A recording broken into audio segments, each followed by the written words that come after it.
Hello दोस्तों, राधे राधे। जय जगन्नाथ बाबा की।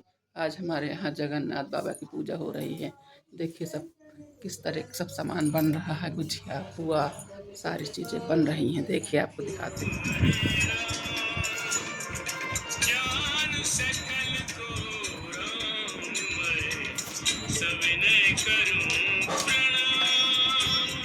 जय जगन्नाथ बाबा, दर्शन के लिए उनको बुलाओ, 5 बात हो जाए। जगन्नाथ बाबा की जय। देवचर अगोचर को ध्यान में लाता हूँ, नागों की प्रजातियों को, मनुज सजातियों को, कवि गण साथियों को विनती सुनाता हूँ। साधु सिद्ध संत दुनिया 84 लाख गतियाँ है 4, इन 4 गतियों में जीव 4 प्रकार के।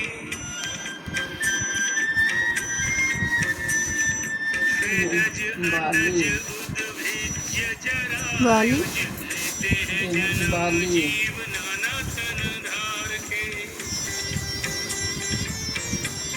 कुसुम के फूल, टेसू के भी फूल, टेसू के फूल, 2 तरह के सब में सीताराम, सब है प्रणाम योग्य, किसी भी प्रकार के हो, किसी भी आकार के।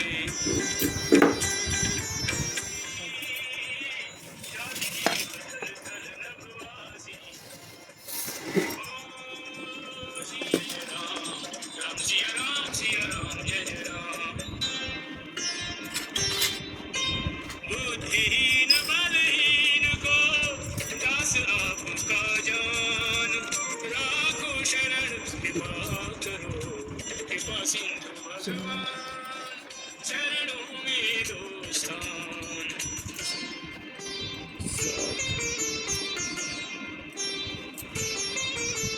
डगमग चरण है बहिया है छोटी छोटी चाहत, परंतु रामचंद्र की चंद की।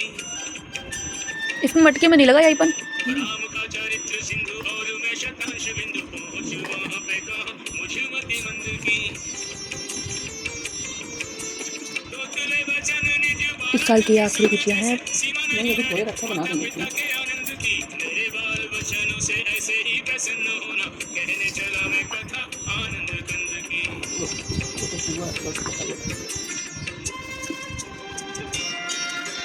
मिला मुझे सौभाग्य से प्रभु सेवा का कार्य, बड़ सज्जन होंगे। वाह, छोटा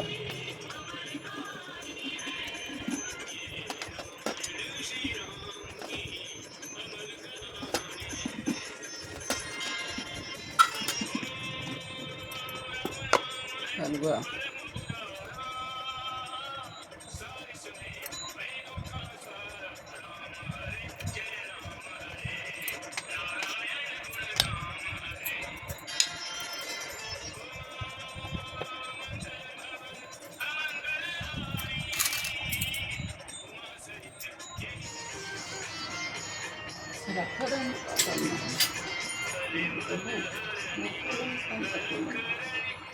और दर्शन करने से सभी मनोरथ पूर्ण हो जाते हैं। इसलिए सुदामा जी ने श्री जगन्नाथ जी का व्रत और दर्शन करने का निश्चय किया।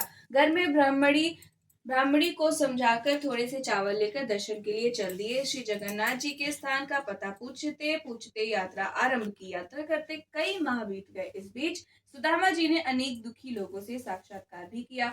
सभी ने सुदामा जी को श्री जगन्नाथ जी के दर्शन को जाते हुए जानकर प्रार्थना की कि हे महाराज, हमारे दुखों को भी भगवान श्री जगन्नाथ जी से प्रार्थना करना।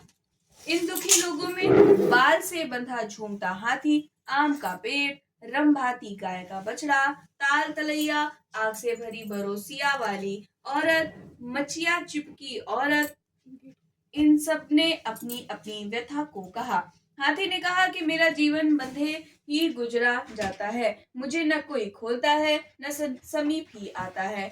आम के पेड़ ने कहा कि मैं इतना अभागा हूँ कि समय से मेरे फल लगते हैं किंतु पकने पर कीड़े पड़ जाते हैं, कोई खाने वाला नहीं। गाय ने कहा मेरा बच्चा अलग ही रंभाता है, मैं अलग किंतु मिल नहीं पाती। मार्ग में ही एक ताल व उसके समीप एक तलैया देखी। उनका ये कष्ट था कि पास पास होते हुए भी चाहे जितना पानी बढ़ जाए पर दोनों का संगम नहीं होता था।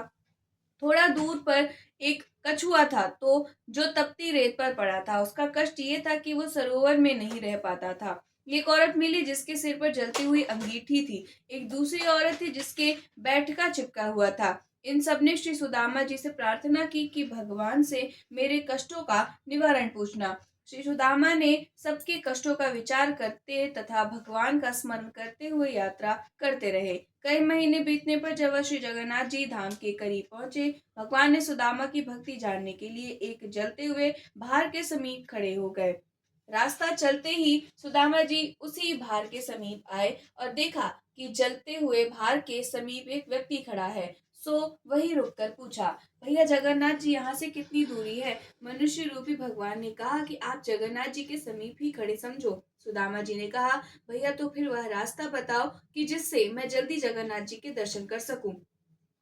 भगवान ने जलते हुए भार का मुंह दिखाते हुए कहा कि इस रास्ते से शीघ्र ही दर्शन होंगे। सुदामा जी ने कहा, ये आग से तप रहा है। मनुष्य रूपी भगवान ने कहा, संसार भी तो अनेक प्रकार के दुखों से जल रहा है, बिना ताप सहे कोई भगवान को पा सकता है क्या? सुदामा मनुष्य रूपी भगवान के गूढ़ वाक्यों को समझकर झट से धोती लंगोटा जैसी कर भक्ति भाव व विश्वास से भरे भार में घुसने के लिए तैयार हो गए।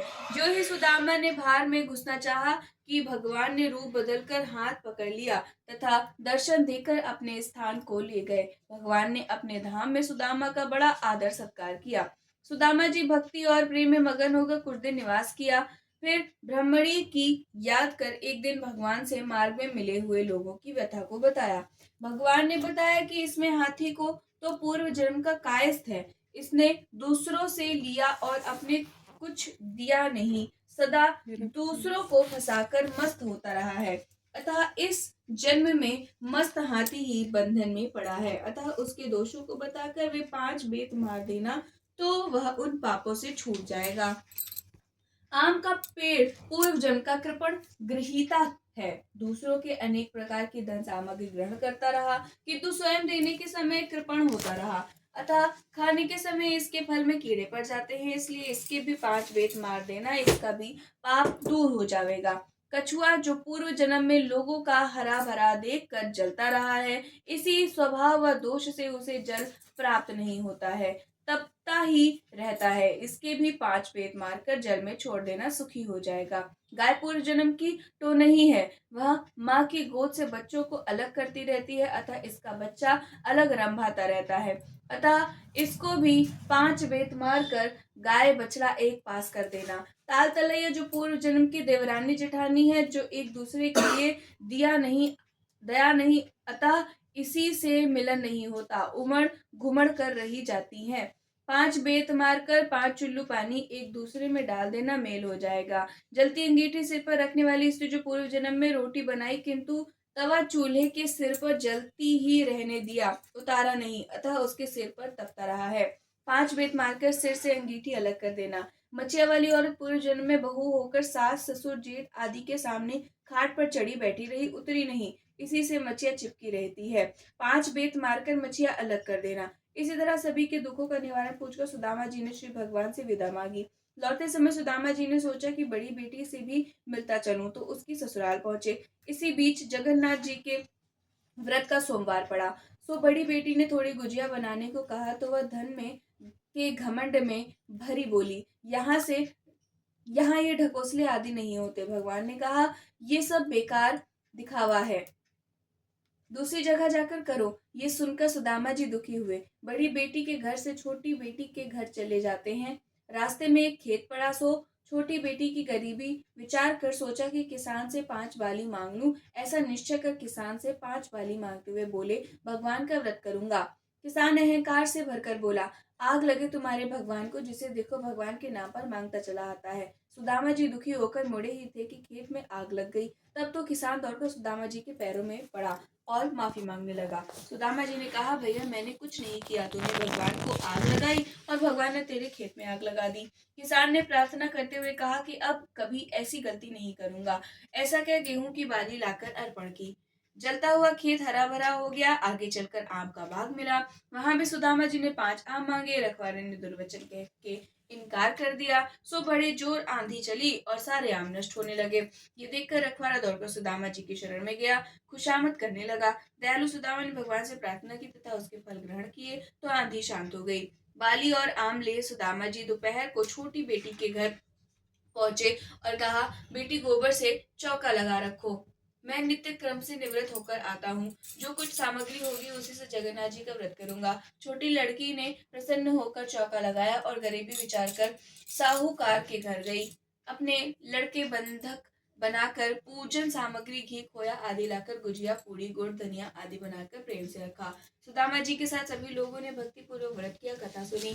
जो ही कथा समाप्त हुई त्यों ही बंधक रखा लड़का भी प्रसाद लेने आ गया। छोटी लड़की ने बेटे को देखकर नाराज होते हुए कहा कि तुझे तो बनिया के पास छोड़ आई थी, तू यहाँ कैसे आ गया? बेटे ने कहा, आपने ही तो बुलाया है। अभी अभी एक बूढ़े बाबा गए और बनिया के सब पैसे दे दिए और कहा तेरी माँ ने तुझे बुलाया है, सो मैं चला आया हूँ। सुदामा जी की छोटी लड़की प्रसन्न हुई। इधर सुदामा जी पहुंचे तो देखा कि कुटिया की जगह पर महल खड़ा है। सभी ऐश्वर्य नौकर चाकर वाहन आदि उपस्थित हैं। ब्राह्मणी जो गरीबी से मुरझाई बूढ़ी सी दिखती थी, वह सोने के आभूषणों से लदी चमकता चेहरा लिए जवान सी दिख रही थी। सुदामा जी ने प्रसन्न हो मन में निश्चय किया कि जगन्नाथ जी की कृपा से मुझे ये सब प्राप्त हुआ है। उनके नाम से एक भंडारा होना चाहिए जिसमें दूर देश तक कोई भूखा न रहे। ऐसा सोचकर चारों ओर हर कार्य दौड़ाए। निमंत्रण भेज इष्ट मित्रों को बुलाया। श्री जगन्नाथ जी का पूजन कर भंडारा शुरू किया था कि सुदामा ने सुना कि एक औरत रोती हुई आ रही है। दौड़कर सुदामा जी ने देखा कि बड़ी बेटी रोती हुई आ रही है। सुदामा जी ने पूछा, बेटी रो क्यों रही हो? बड़ी लड़की ने कहा, पिताजी जब से आप हमारे यहाँ से गए हो पता नहीं किसका कोप हुआ कि सब धन संपत्ति नष्ट हो गई। मैं बड़ी दुखी हूँ। सुदामा जी ने ढांढस बंधाया और प्रेम से भोजन परोसा, किंतु पत्तल पर गिरते ही सभी व्यंजन रोटियां कोचियां के रूप में देख आश्चर्यचकित थे। सुदामा जी ने यह देखकर दुखी हो भगवान से प्रार्थना की कि आकाशवाणी हुई कि तुम्हारी बेटी ने हमारी व्रत का अनादर किया तथा प्रसाद बनाने में दुखी हुई, अतः इसकी सारी संपत्ति नष्ट हुई तथा भोजन में रोटियां कोचियां रह गई हैं। श्री सुदामा जी ने प्रार्थना की कि भगवान आपके भंडारे में तो ऐसे भरपेट भोजन मिलना ही चाहिए। सुदामा जी के आग्रह पर भगवान ने कहा कि मेरी शीत इसके पत्तल में जोड़ दो, इसे भरपेट भोजन प्राप्त होगा, किंतु मेरा व्रत करने से ही इसके दुख दूर होंगे। लड़की ने सुना तो उसी दिन से जगन्नाथ जी का व्रत करने लगी। व्रत के प्रभाव से सुखी हुई जगन्नाथ जी का व्रत संसार में जो प्राणी करेगा वह संसार के सभी सुखों का भोग धनवान होगा। जैसा कथा में वर्णित लोगों के दिन बहुरे हैं, ऐसे ही सबके दिन बहुरेंगे। जगन्नाथ जी की कृपा से दरिद्री को धन, निपुत्री को संतान की प्राप्ति होगी। संसार में ऐसा क्या है जो संसार के स्वामी अर्थात जगन्नाथ ना दे सके?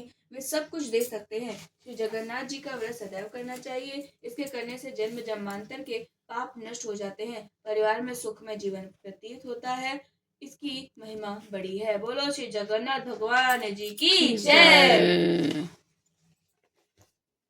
आरती श्री जगन्नाथ मंगलकारी, पर सत अरविंद आपदाहारी, मेरे कत मुखादिंद आपदाहारी, कंचन धूप ध्यान ज्योति जगमगी, अग्नि कुंडल घृत पाव सब करी, देवन द्वार रोपत खड़ी, मारकंडे श्वेत गंगा अनकारी, गरुड़ खम्भ सिंह पौर यात्री, जुड़ यात्री की भीड़ बहुत बेत की छड़ी, सुर नर मुनि द्वारे ठाड़े बेन बचारे, धन्य धन्य सुर श्याम आज की घड़ी, आरती श्री जगन्नाथ मंगलकारी, पर सत चारानंद आपदाहारी। और आज गणेश जी की नीति कर रहे हैं। जगन्नाथ जी की हो गई।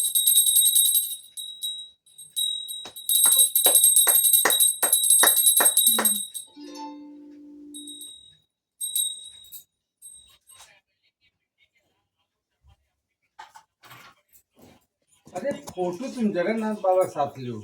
हम सब जगन्नाथ, अरे तो आप ही तो उनके जगन्नाथ बाबा।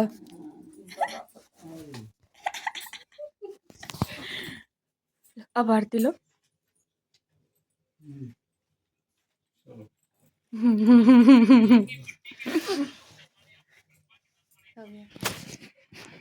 बस शैतानी करती है, बस शैतानी आती है। बड़ा नकारा बिटेवा है। वाकई मजिया सास है पैदा भई ये लड़का। अब मेरे तो करो। ला ला ला एक मेरे ये कैसे मिस कर सकते हैं। बहुत बदमाशी करती है, मारो इसको। मम्मी को करना चाहिए। बहुत शैतानी करते हैं, उनको भी बताते हैं अभी। 1 2 3 4 5।